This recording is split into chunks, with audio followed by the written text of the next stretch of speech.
Conference finals brackets have been set. We're soon going to find out who's the best of the West and who's the beast in the East. You know, this is actually the first playoff since 2009-2010 that we've had no LeBron James, no Stephen Curry, no Kevin Durant past the second round of the NBA playoffs. It's a new era, and there's a lot of new youngins ready to stamp their imprint on the league.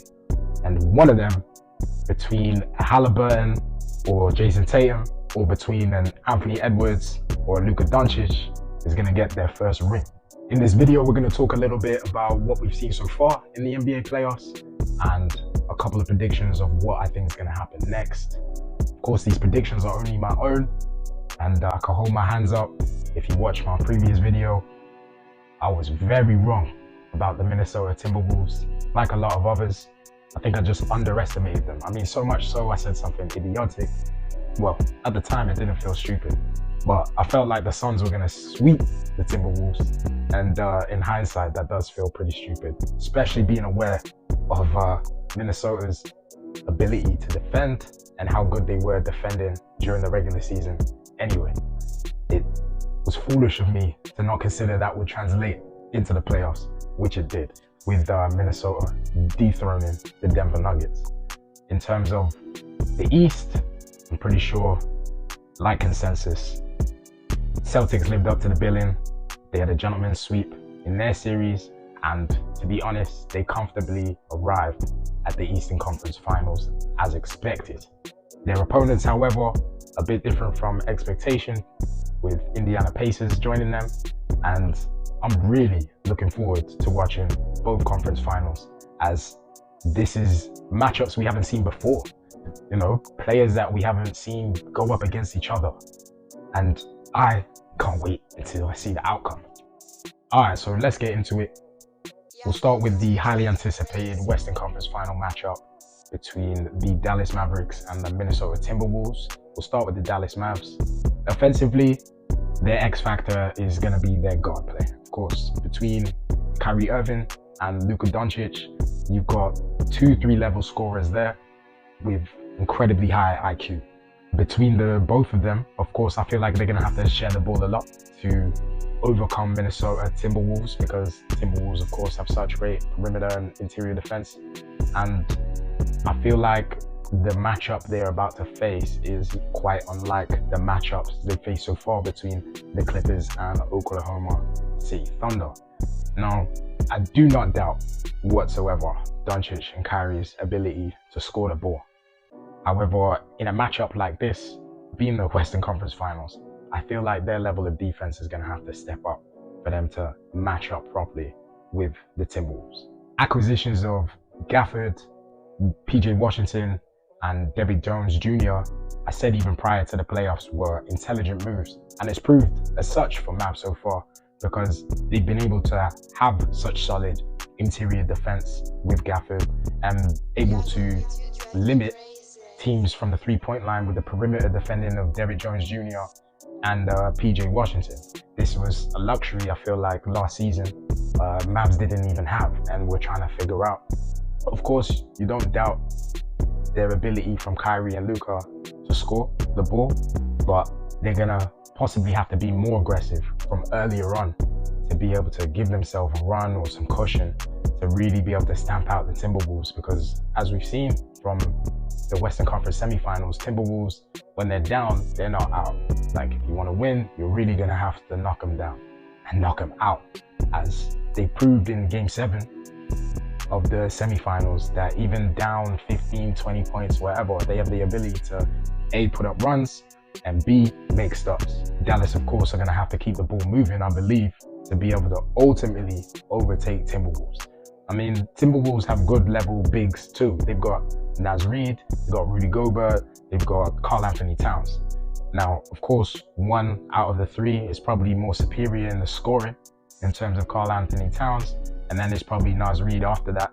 However, between the three of them, blocking shots, interior defending, they're going to be solid. So it wouldn't be so easy for Kyrie and Luka, despite how they make it look, to score so many interior buckets. However, I don't think a Doncic fares particularly well when he falls in love with the three ball. But when he does start hitting that shot with consistency, it opens up his whole offense. That's of course scary to be able to face because they don't always require Kyrie's scoring. And I actually feel like he's taken up more of a role of a facilitator since joining Luka Doncic, or at least during this playoff run. I mean, in particular, in the last round in the semi-finals, Kyrie Irving averaged 6 points per first half. 6 points, Kyrie Irving.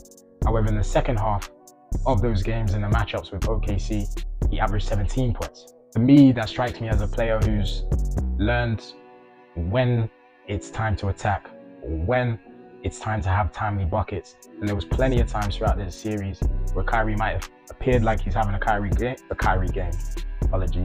game. However, he would knock down a big three. That would give them a stretch.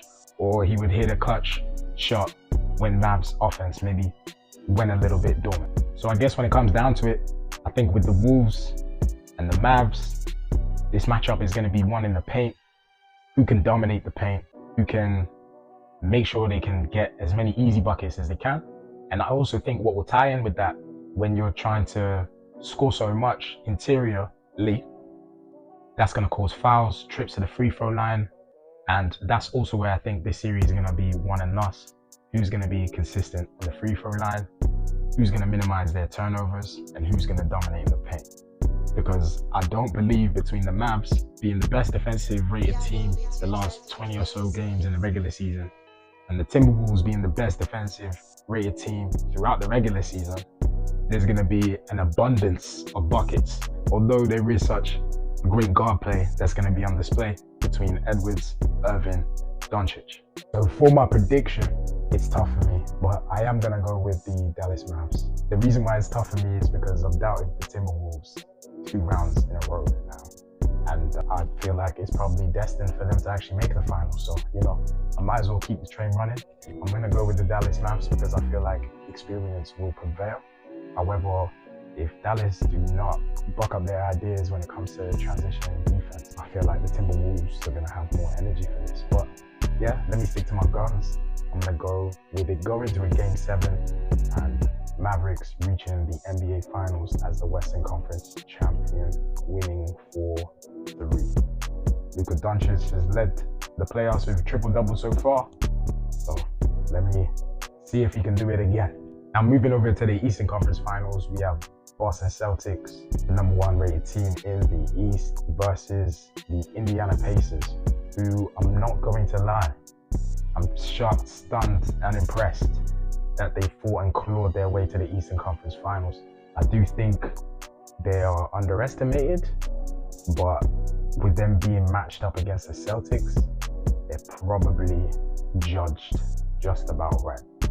I mean, all the pressure really is on the Boston Celtics. They had the full expectation to be reaching the NBA Finals, from me included. The Pacers have nothing to lose, and they've shown how good they are at scoring the ball. Offensively, one of the best teams in the NBA, but defensively, it's not quite the same. I think one thing Celtics will benefit from in this series is the fact that they can match the scoring of Pacers. I think ultimately for them to make it through to the NBA Finals, they're going to have to limit the scoring of the Pacers.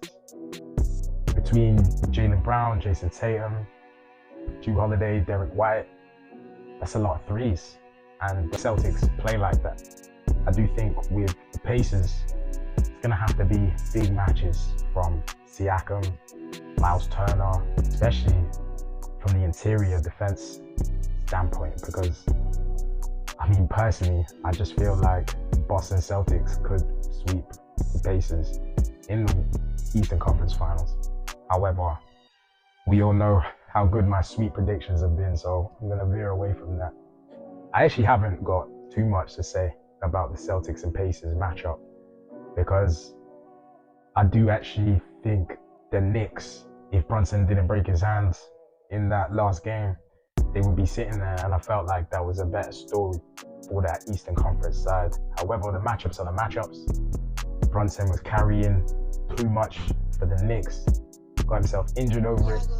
So it will be intriguing to see if Halliburton can still maintain his level of facilitation of the Indiana offense to be able to put a real dent on the Celtics. However, ultimately, I just don't really see any other outcome than Celtics winning that series. So we don't even have to go too deep into it. I'm just going to give you my prediction. I think Celtics win that 4-2. Yeah, I think they win that 4-2. I think the first early games can be a bit scrappy, maybe while they settle into the conference finals, but you just have to go with the experience. And Celtics and Tatum and Brown, a few of their others have been to a conference finals before, whereas the Pacers haven't. And I just feel like experience will prevail overall. So then I guess that means I'm predicting an NBA Finals of the Dallas Mavericks versus the Boston Celtics. If that will be true, who knows? But I'm excited to watch and find out. If you stayed this long, thanks for watching the video. If you agree, disagree with any thoughts, drop me a comment, drop me a like. I love to debate basketball, and I love to predict some outcomes. Regardless, this is one of the most exciting playoffs for a while, because there shouldn't be any easy or foregone conclusions, because they're technically, besides the Celtics maybe, there technically really isn't any favorites here. So we'll see. Mavs v Boston, that's what I'm going for. We'll come back here and see if I'm wrong. Thanks for watching.